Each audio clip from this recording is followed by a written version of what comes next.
Tuhan, sekali lagi tepuk tangan dulu untuk mereka yang sudah melayani Tuhan. Ya, haleluya. Terima kasih. Tuhan memberkati. Multimedia bisa buka firman Tuhan yang akan kita bahas di siang hari ini, di hari Natal, dengan tema kasih karunia Allah nyata. Yohanes pasal yang pertama ayat 14 sampai 18. Sekali lagi tema ialah kasih karunia Allah nyata.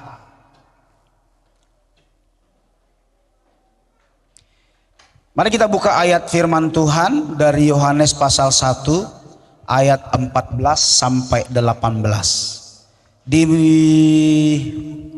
Boleh dibantu dan nanti boleh dibantu juga di PowerPoint ya. Demikian Yohanes pasal 1 ayat 14. Kalau sudah dapat sama-sama katakan amin. Iya. Baik, sama-sama kita baca pelan-pelan, tapi kita baca bersama-sama. 3, 2 ya. Firman itu telah menjadi manusia dan diam di antara kita, dan kita telah melihat kemuliaannya, yaitu kemuliaan yang diberikan kepadanya sebagai anak tunggal Bapa, penuh kasih karunia dan kebenaran. Ayat 15, Yohanes memberi kesaksian tentang dia dan berseru katanya, inilah dia yang kumaksudkan ketika aku berkata, kemudian daripadaku akan datang dia yang telah mendahului aku, sebab dia telah ada sebelum aku. 16, karena dari kepenuhannya kita semua telah menerima kasih karunia demi kasih karunia. 17, sebab hukum Taurat diberikan oleh Musa, tetapi kasih karunia dan kebenaran datang oleh Yesus Kristus. Terakhir, tidak seorang pun yang pernah melihat Allah, tetapi anak tunggal Allah yang ada di pangkuan Bapa, dialah yang menyatakannya. Sekali lagi Bapak Ibu, tema Natal kita atau tema kita ialah kasih karunia Allah nyata. Dari lagu-lagu yang sudah kita naikkan tadi, itu puji-pujian yang membuktikan atau menyatakan bahwa kasih karunia Tuhan itu telah nyata. Ya, kasih karunia itu tersedia bagi setiap manusia. Ya, perbedaan hukum Taurat dengan kasih karunia. Kalau di hukum Taurat, jika matamu berdosa, congkellah matanya. Jika kakimu berdosa, potonglah kakinya. Tangannya berdosa, potonglah tangannya. Kira-kira kalau kita hidup di hukum Taurat, masih ada nggak yang utuh di sini tubuhnya? Bagaimana kira-kira? Amang Sintua kami, Amang Linka, Amang Pardede, Amang Siregar, kira-kira masih lengkap nggak tubuhnya kalau pakai hukum Taurat? Kalau mata yang berdosa, mata dicongkel. Tangan yang berdosa, tangan dipotong. Kaki yang berdosa, kaki yang dipotong. Masih lengkap? Ada di sini yang bisa jamin masih lengkap? Nggak ada ya. Ya, itu bedanya. Kalau hukum Taurat seperti itu, mata ganti mata, gigi ganti gigi. Tapi kasih karunia dikatakan seberat apapun persoalan manusia itu, seberat apapun dosa yang dilakukan manusia, jika mereka dengan tetesan air mata, dengan sungguh-sungguh datang meminta pengampunan kepada Tuhan, lalu berjanji dalam hatinya bahwa dia tidak akan pernah mengulangi dosa yang sama, maka Tuhan mengampuni. Itulah kasih karunia. Luar biasa memang kasih karunia Tuhan. Kadang-kadang sebagian orang-orang Kristen karena melihat kasih karunia yang begitu besar, menganggap remeh kasih karunia itu. Dengan berkata, ya sudahlah aku berdosa, nanti hari Minggu pengampunan. Berdosa lagi Senin sampai Jumat, Sabtu, dia bilang hari Minggu pengampunan. Bahkan Bapak Ibu ada beberapa organisasi gereja yang menjual pengampunan dosa. Karena ada sakramen pengampunan dosa, jadi surat pengampunan dosa itu ditulis bahwa sudah diampuni, dijual pengampunan dosa itu. Ya, Banyak orang yang meremehkan itu. Tetapi kita bersyukur meskipun kita hidup di bawah kasih karunia, kita tidak boleh main-main dengan kasih karunia Tuhan. Kenapa? Karena kasih karunia itu tersedia bagi setiap manusia. Jadi tidak peduli dia Kristen dari kecil atau tidak pernah jadi Kristen. Buktinya ya anak kita inilah, Sari Kartika, dari kecil dia bukan Kristen. Ya. Tapi hari Kamis kemarin waktu kita baptis, saya tanya benar-benar, Sari, Kartika, Tika sudah benar-benar terima Yesus? Iya Pak. Ya. Ini namanya kasih karunia. Orang tiba-tiba mau percaya pada Yesus itu kasih karunia. Tetapi kasih karunia itu akan berlaku bagi orang-orang yang merespon dengan benar. Jadi artinya kasih karunia itu akan berlaku bagi orang yang respon terhadap firman itu benar. Bukan seperti tadi, karena kasih karunia lalu besok lakukan dosa, pengampunan lagi, lakukan dosa, pengampunan lagi. Bukan, itu responnya nggak benar. Tapi kecuali memang dosa itu nggak kita sengaja kita lakukan, aduh Tuhan aku sudah bersalah, kita langsung mengakui pelanggaran kita, itu berbeda. Itu namanya respon yang benar. Ya, tanpa kasih karunia Allah, Bapak Ibu saudara-saudara catat baik-baik, tanpa kasih karunia Allah manusia tidak akan pernah bisa menemukan jalan kebenaran. Ya, tanpa kasih karunia manusia tidak akan pernah menjumpai atau menemui kebenaran yang membawa kita kepada kehidupan kekal. Maka memang pertanyaan anak kemarin, kalau saudara datang di malam saya sudah jelaskan, orang anak kecil minggu bilang, Pak, katanya orang Kristen walaupun berbuat baik tetap masuk neraka. Saya bilang justru sebaliknya. Orang yang tidak, saya nggak pakai istilah Kristen, karena ada nggak orang Kristen masuk neraka? Jelas ada. Kenapa? Karena KTP-nya aja yang Kristen. Sesungguhnya hidupnya, kehidupannya sehari-hari, karakternya, lifestyle-nya, gaya hidupnya tidak menunjukkan kekristenan, yaitu menjadi berkat. Ya, nah ada orang Kristen yang masuk neraka, jelas, tidak semua. Karena ada ayatnya dalam Matius, tidak semua orang yang berseru kepadaku, Tuhan, Tuhan, akan masuk dalam kerajaan Allah. Tetapi siapa yang melakukan, mendengar dan melakukan firman, mereka lah yang akan menghuni sorga. Maka jawaban saya kepada anak itu, saudara, justru sebaliknya. Justru kalau orang tidak terima Yesus lah, tidak akan pernah masuk surga. Walaupun dia berbuat baik, sedekahnya mungkin minta ampun, tiap hari sedekah, tiap hari menolong orang, tapi tidak pernah percaya pada Yesus, maka alamatnya jelas neraka. Tapi kalau dia sedikit saja berkata, aku akui Yesus sebagai Tuhan.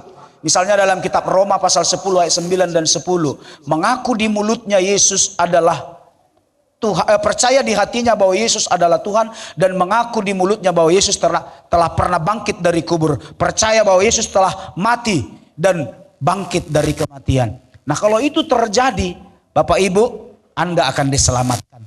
Ya, tetapi setelah diselamatkan, jangan lupa orang Kristen harus menunjukkan buah kehidupan. Buah kekristenan yaitu pertobatan. Buah kekristenan yaitu perbuatan baik. Buah kekristenan yaitu apa? Pelayanan. Menolong orang susah, melayani di rumah Tuhan.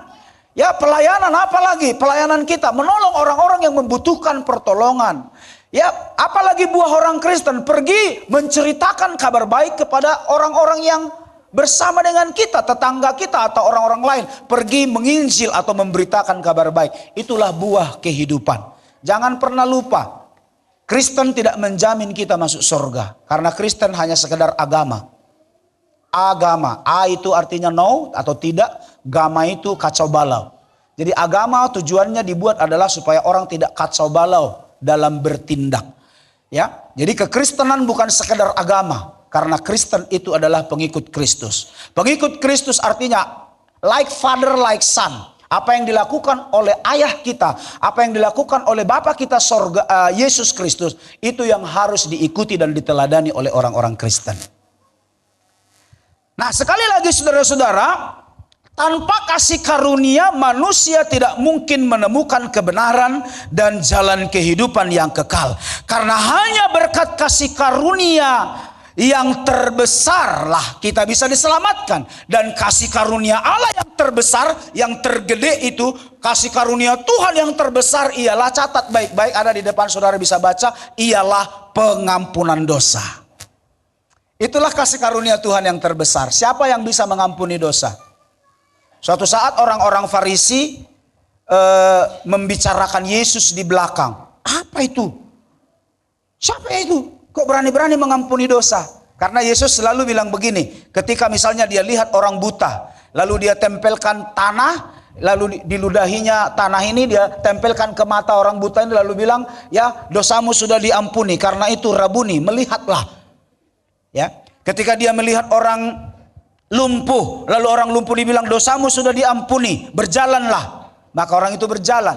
Ya, ketika dia melihat orang lumpuh atau orang-orang yang sakit kusta, orang yang sakit kusta dikatakan dosamu sudah diampuni. Lalu ketika seorang perempuan pernah datang ke rumah Yesus, ya maksudnya pernah menjumpai Yesus, lalu menyeka kaki Yesus dengan rambutnya, meneteskan air, membasuh kaki Yesus dengan air matanya, bahkan memberikan minyak wangi ke kaki Yesus, lalu menyekanya dengan rambutnya. Yesus juga berkata, pergilah, dosamu sudah diampuni. Maka orang-orang Yahudi atau orang-orang Farisi, ahli-ahli tokoh agama berkata, siapa dia nih? Kok berani-berani mengampuni dosa? Hanya Allah yang mengampuni dosa. Hanya Tuhan yang bisa mengampuni dosa. Itu sebenarnya membuktikan bahwa Yesus adalah Tuhan. Karena hanya Dia yang bisa mengampuni dosa. Allah orang yang agamanya berbeda atau Allah orang non-Kristen berani nggak berkata dosamu diampuni? Nabi orang di luar Kristen berani nggak berkata bahwa dosamu sudah diampuni? Tidak. Hanya Yesus yang berani berkata demikian. Kenapa? Karena He is God. Dia adalah Allah. Amin. Maka anak-anak kemarin saya senang dengan pertanyaannya. Iya Pak, apakah orang Kristen walaupun berbuat baik tetap masuk neraka? Tidak. Yang benar itu sebaliknya. Justru orang-orang yang tidak percaya pada Yesus, walaupun dia berbuat baik, walaupun hari-harinya penuh dengan sedekah, pasti masuk ke neraka. Kecuali nanti di akhir hidupnya dia mau berkata, Yesus, aku terima Engkau sebagai Tuhan dan Juru Selamat. Pada waktu itulah dia diselamatkan. Nah, jemaat yang kukasihi, bicara tentang kasih karunia. Bagaimana kasih karunia Allah itu bisa dinyatakan bagi manusia? Next. Boleh PowerPoint-nya di next, dilanjut. Bagaimana kasih karunia Allah itu dinyatakan? Yang pertama, kasih karunia itu dinyatakan melalui atau lewat Kristus. Maksudnya kehadiran Yesus ke dunia. Maka hari ini kita merayakan kelahiran Yesus dengan sukacita. Amin. Walaupun tidak ada lagu-lagu Natal, ya. Tapi semua lagu-lagu tadi menunjukkan kasih karunia Tuhan yang besar. Walaupun saudara tidak harus nyanyi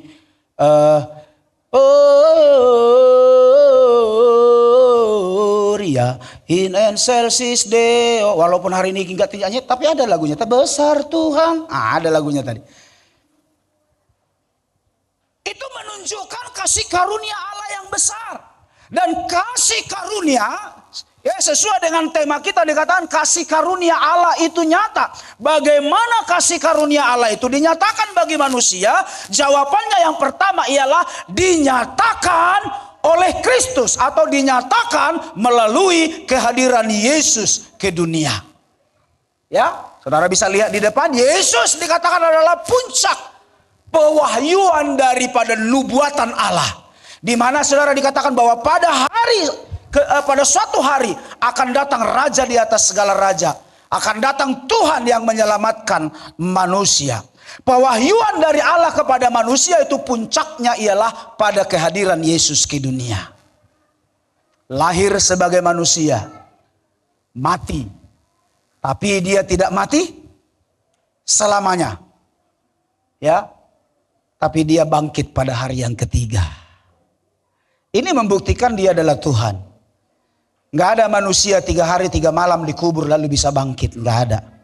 Karena dia adalah Tuhan, dia bisa melakukan hal itu. Bahkan dia Tuhan datang jadi manusia pun nggak perlu dipertanyakan. Masa Tuhan datang jadi manusia? Apa yang Tuhan tidak bisa buat?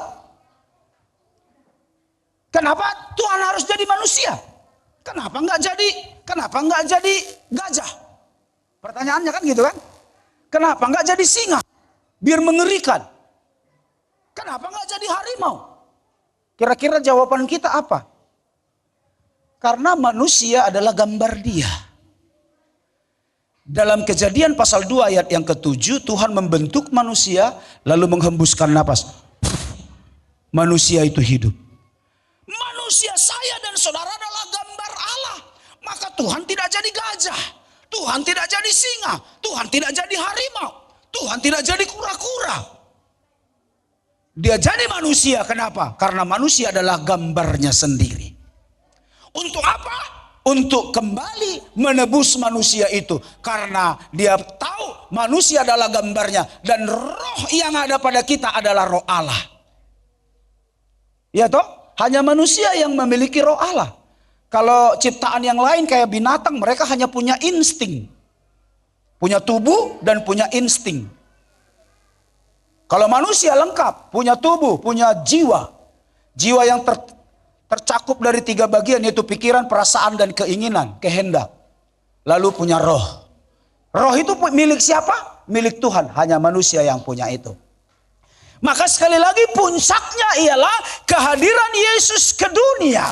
Yesus yang penuh dengan kemuliaan, rela meninggalkan semua kemewahan, rela meninggalkan semua keindahan sorga. Siapa Bapak Ibu yang mau meninggalkan sorga? Bahkan kita bercita-cita pun mau masuk sorga, betul nggak? Nggak ada orang yang mau meninggalkan sorga. Kenapa? Kalau saudara baca nanti dalam Wahyu pasal 21 dan Wahyu pasal 22, kita akan bilang begini, saya setiap baca Wahyu 21, 22, Tuhan, indahnya sorga. Kalau aku mati, aku mau ke sana. Amin. Amin. Indah sekali. Ya. Temboknya terbuat dari 12 lapisan batu mulia. Kurang lebih 64 sampai 64 meter, 66 meter dalam hitungan hasta dalam Wahyu 21, nanti saudara bisa lihat.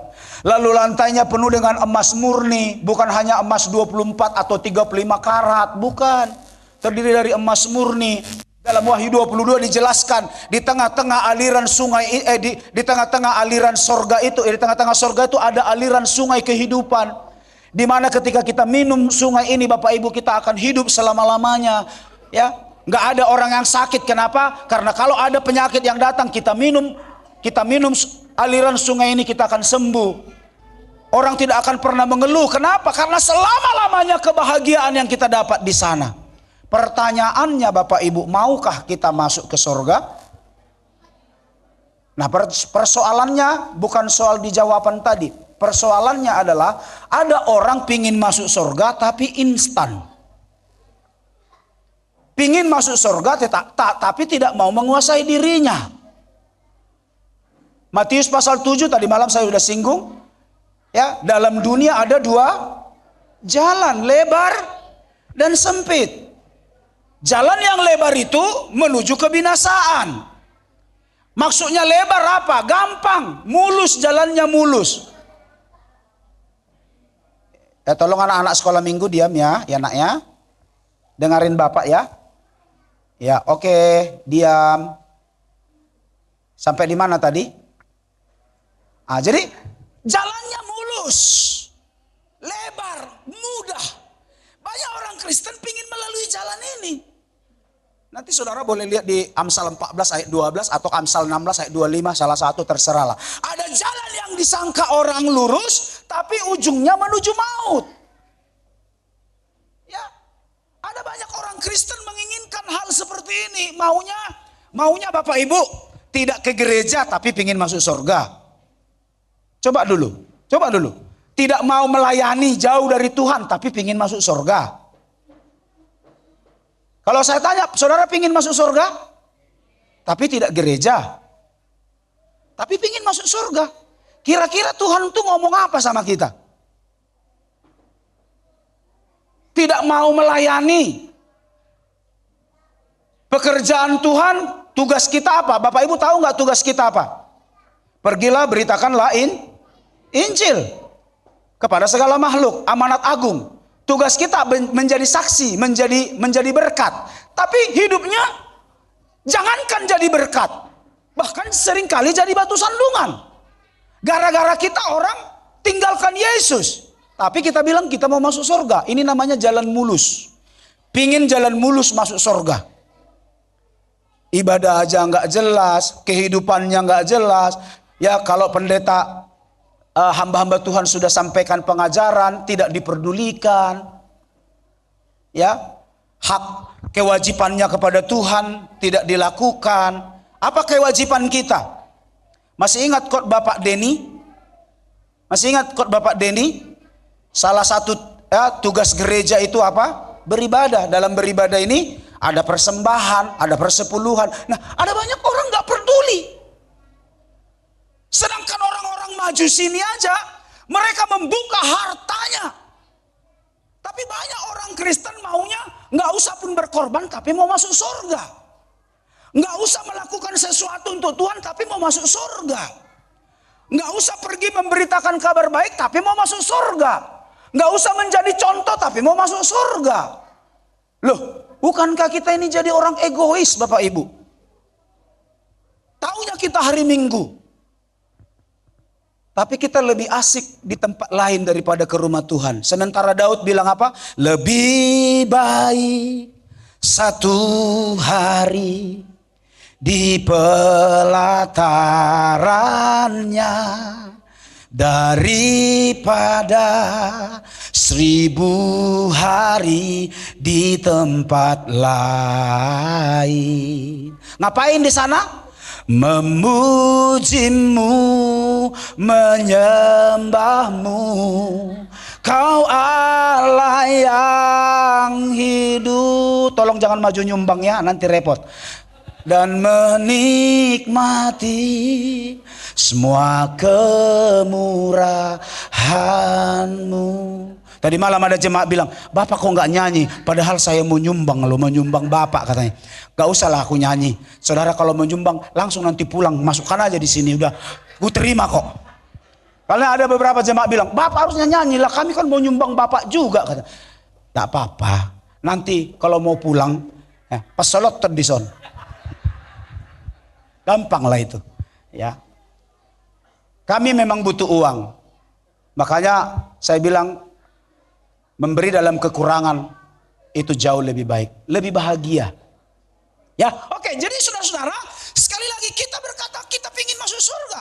Tapi puji Tuhan, kasih karunia Allah yang begitu besar memberi kita jalan, walaupun jalan itu sempit. Bilang dulu sama-sama, sempit. Tahu ya lagu sekolah minggu ini dah?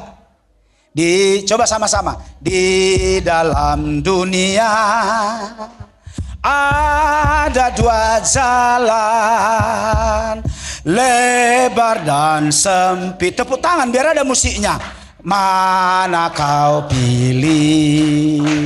Yang lebar api, jiwamu mati.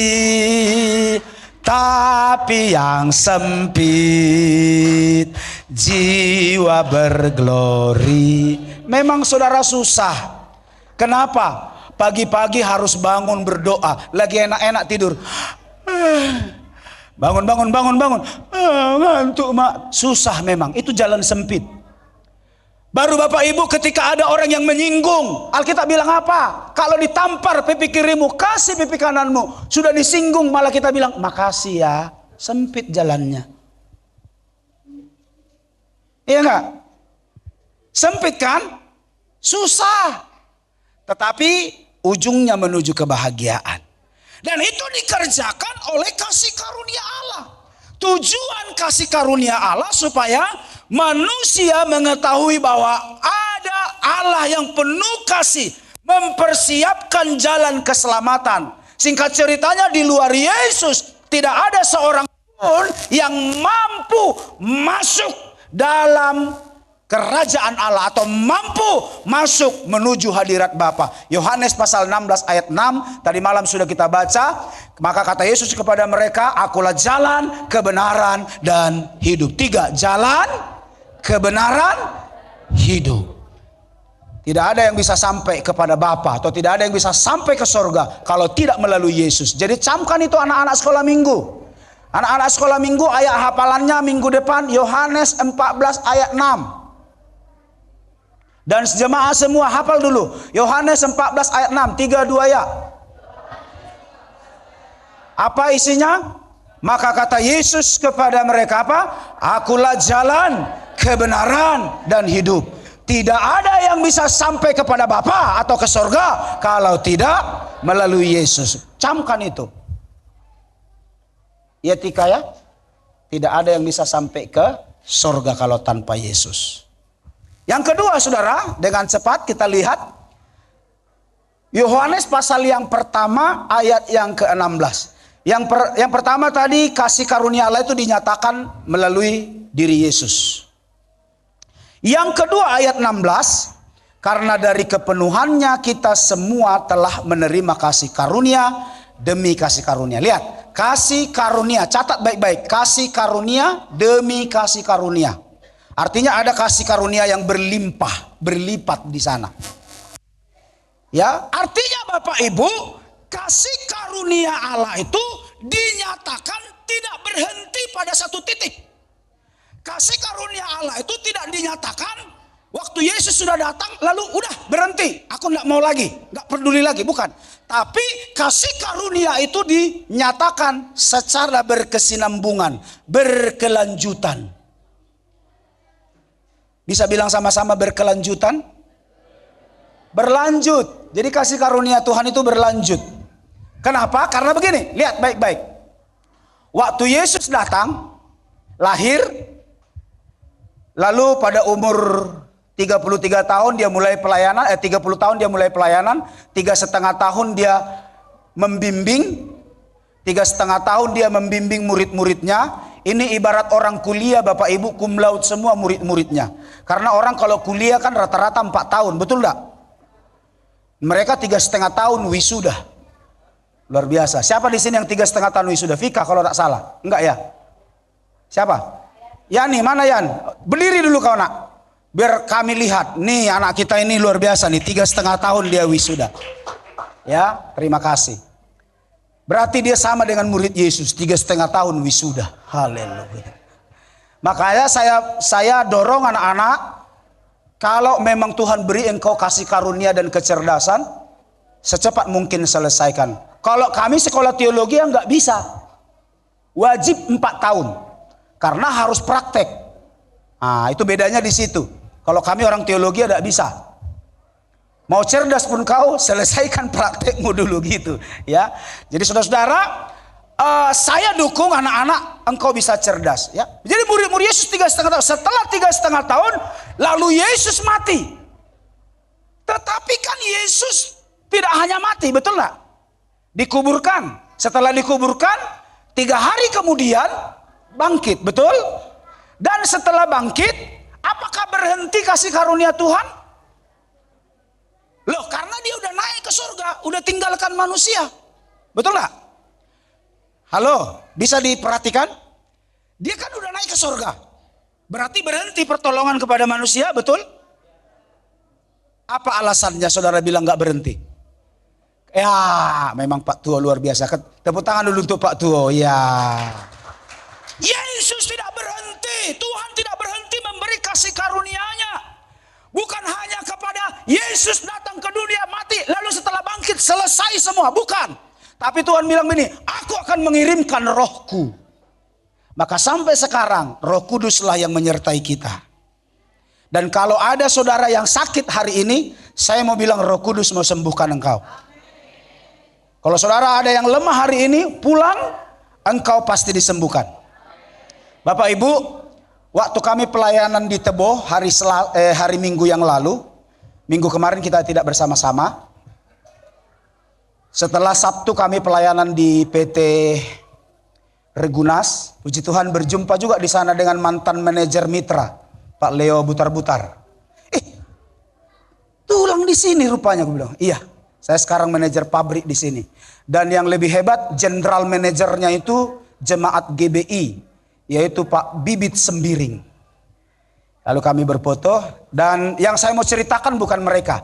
Tapi yang saya mau ceritakan gini, waktu Sabtu malam, karena kami sibuk berfoto-foto, ya PBB juga minta berfoto, Amang Pendeta berfoto dulu biar ada laporan. Polisi juga minta berfoto. Ada seorang ibu, dia bilang, Pak, kalau Bapak sudah nggak sibuk lagi, tolong doakan 3 orang itu. Ya Bu, saya bilang. Ya Bu. Tetapi setelah selesai berfoto, saya duduk sebentar, lalu saya cari mereka sudah hilang. Maksudnya sudah nggak di situ lagi. Maksudnya udah pulang. Lalu minggu pagi saya bilang, tadi malam ada orang yang minta didoakan. Kalau memang orangnya jemaat, silahkan nanti jumpai kami doakan kembali gitu. Kenapa? Karena kalau malam minggu itu kan, itu Natalnya okumene, Natal karyawan. Nah kalau minggu paginya ya ibadah gereja GBI. Tiba-tiba ibu itu bilang, Pak, saya yang minta didoakan kemarin. Tapi Bapak tahu nggak? Dia bilang, waktu saya bilang bantu dulu Pak dalam doa, rupanya bapaknya stroke ringan. Bapaknya stroke ringan, ini nggak bisa diangkat. Waktu Bapak bilang, iya, aku akan doakan, Tuhan pasti menolong. Waktu saya ngomong begitu, dia imani. Saudara tahu, rupanya Bapak itu pulang, di rumah, orang tua ini ngangkat tangannya, bisa. Tepuk tangan dong. Hanya karena percaya. Lalu besoknya minggu habis ibadah, lalu saya ajak ibu gembala, yuk mak kita doakan. Ini rupanya minta didoakan tadi malam. Doakan. Tepuk saudaraku, saya tepuk di sininya. Dalam nama Yesus sembuh. Bapak Ibu pulang gereja di pohon Natal mereka bilang, Pak foto dulu Pak, kami sekeluarga kata.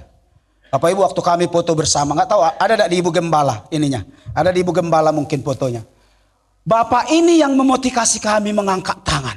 Bapak yang stroke tadi, yang tadi malam tak bisa ngangkat tangan, dia waktu berfoto begini. Loh, kami heran, loh bapaknya udah ngangkat tangan. Ayo kita semua angkat tangan. Akhirnya kami semua angkat tangan. Gara-gara bapak yang stroke tadi udah sembuh hanya oleh iman. Amin. Tepuk tangannya sangat tanggung-tanggung. Jadi bukan karena Pak Manurungnya, bukan. Tetapi iman kita yang menyelamatkan kita. Ya, makanya saya bilang kalau kau percaya, kalau saudara yakin, engkau sakit, hari ini kau sembuh. Yang penting percaya saja. Bapak ini semangat saudara. Ya, di ibu gembala kayaknya ada fotonya itu nanti. Dia angkat tangannya. Bapak sudah angkat tangan. Ayo kita semua angkat tangan. Kita dukung iman Bapak ini. Akhirnya kami dukung. Kemuliaan bagi Allah. Artinya Bapak Ibu, itulah yang dimaksud kasih karunia. Yuk kita baca ayat ini sekali lagi. 3-2 ya. Karena dari kepenuhannya kita semua telah menerima kasih karunia demi kasih karunia. Itu artinya continue, ada kelanjutan. Waktu Yesus naik ke sorga, dia tidak membiarkan kita yatim piatu. Dia tidak membiarkan kita sendirian. Tapi dia kirimkan rohnya untuk menolong kita, memulihkan kita, menyembuhkan kita, membangun kita, menguatkan kita, menyembuhkan penyakitmu melalui karya Roh Kudus. Terakhir, ayat 18. Next ayat yang bagian terakhir nak. Mari sama-sama kita baca ayat 18. Ayatnya ada, yuk kita baca sama-sama. 3-2 ya. Tidak seorang pun yang pernah melihat Allah, tetapi anak tunggal Allah yang ada di pangkuan Bapa, dialah yang menyatakannya. Saudara, bagaimana kasih karunia dinyatakan? Pertama, melalui kehadiran Yesus ke dunia, melalui yang namanya Christmas, Natal. Yang kedua, kasih karunia Allah itu dinyatakan berkesinambungan, berlanjut. Artinya Tuhan tak pernah berhenti untuk menolong kita. Yang terakhir, yang ketiga, kasih karunia Allah itu dinyatakan ada tujuannya. supaya kita mengenal Bapa di sorga. Amin. Supaya saya dan saudara mengenal Bapa. Karena tidak seorang pun yang pernah melihat Bapa. Musa, Bapak Ibu, sebagai nabi yang hebat, yang luar biasa, pernah dia berkata begini, Tuhan, tunjukkan dulu dirimu kepada aku mau melihat engkau. Tiba-tiba Tuhan perlihatkan punggungnya sebagian. Tapi Musa tidak bisa melihat karena itu sinarnya lebih silau, lebih panas dari matahari. Tidak ada orang yang bisa melihat Tuhan. Maka Tuhan itu sendiri datang, berinkarnasi atau menjelma menjadi manusia. Supaya apa? Manusia itu mengenal Bapa. Melalui siapa? Melalui diri Yesus. Karena Yesus itu adalah Allah yang mau jadi manusia. Bukan manusia yang diangkat jadi Allah. Salah. Tapi dia Allah yang mau hidup jadi manusia. Jemaat yang kukasihi dalam nama Tuhan, ketika Yesus menyerahkan nyawanya di Kalvari, dikatakan tabir bait suci terbelah menjadi dua. Artinya apa? Kematian itu memulihkan kembali hubungan manusia dengan Bapa. Kematian Yesus itu memulihkan kembali hubungan manusia dengan sorga. Kenapa? Karena hubungan itu terputus di Kejadian pasal yang kedua. Kenapa? Dan pasal yang ketiga, karena manusia memakan buah pengetahuan yang baik dan yang jahat. Lalu Tuhan mengusir manusia dari Taman Eden. Sejak saat itu manusia tidak bisa lagi melihat Allah. Padahal sebelumnya Adam dan Hawa bisa bercakap-cakap dengan Tuhan. Ketika Tuhan hadir di Taman Eden, Adam bisa berbicara, Hawa bisa berbicara. Tapi ketika mereka memakan buah pengetahuan yang baik, yang dilarang oleh Tuhan, melakukan dosa, Bapak Ibu, maka manusia tidak bisa lagi melihat Allah. Nah, bagaimana caranya Allah supaya manusia bisa melihat Allah? Dia datang jadi manusia. Supaya apa? Lewat kehadirannya kita bisa mengenal Bapa. Maka saudara bisa berani berkata hari ini apa? Ya Aba, Bapa, ini aku anakmu. Layakkanlah seluruh hidupku. Ya Aba, Bapa, ini aku anakmu. Pakailah sesuai dengan rencanamu. Haleluya. Jadi saudara-saudaraku, ketika manusia itu terhilang, itu ada satu contoh dalam Lukas pasal 15 ayat 20 antara anak sulung dengan anak bungsu. Masih ingat? Kita nggak perlu baca ya. Saudara nanti lihat ayatnya di dalam Lukas pasal 15. Di ayat 20-nya dikatakan, maka bangkitlah ia dan pergi kepada bapaknya. Ketika ia masih jauh, ayahnya telah melihatnya, lalu tergeraklah hatinya oleh belas kasihan. Ayahnya itu berlari dan mendapatkan dia, lalu merangkul dan mencium dia. Ketika anak terhilang, anak bungsu kembali ke rumah. Bapa menyambutnya dengan sukacita, dirangkul, dicium dengan penuh belas kasihan. Bapak Ibu, di bagian yang ketiga, kasih karunia itu dinyatakan agar kita bisa mengenal Bapa. Bapa yang penuh kasih, yang hari ini juga merangkul kita. Maka saya senang sekali. Mana ITB 2? Angkat dulu tangannya. ITB 2, angkat tangannya. Bapak-bapaknya khususnya. Bapak-bapak ITB 2. Katanya mereka komitmen 2023 mau mengasihi Tuhan dan lebih lagi melayani Tuhan. Amin.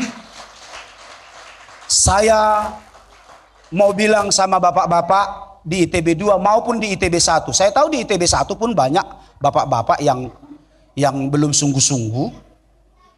Saya mau bilang sama kalian, baik di ITB 1, ITB 2, ITB 3. Saya mau bilang sama bapak ibu sekalian, ketika saudara penuh dengan dosa, lalu saudara mengakui dosa dan pelanggaranmu. 1 Yohanes 1 ayat 9 katakan apa? Jika kita mengaku dosa kita, maka ia setia dan adil. Dia akan mengampuni segala pelanggaranmu. Bapak Ibu, ketika saudara memang dengan sungguh-sungguh berkata, Tuhan ampuni aku.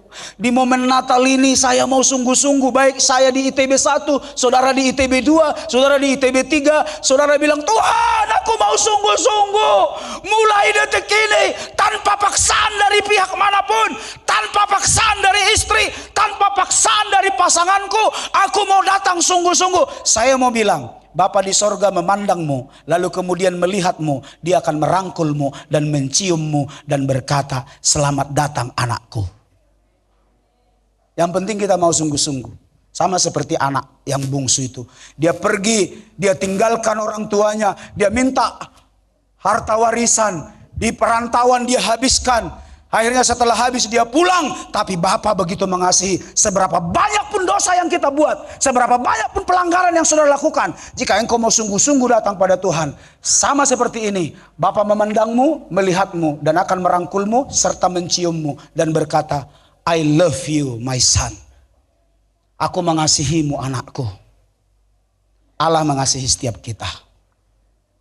Yuk pemain musik, para singer boleh maju.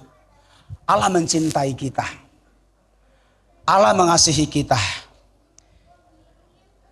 Kasih karunia Allah dinyatakan dengan perkenanan hati Bapa yang siap menerima kita kembali.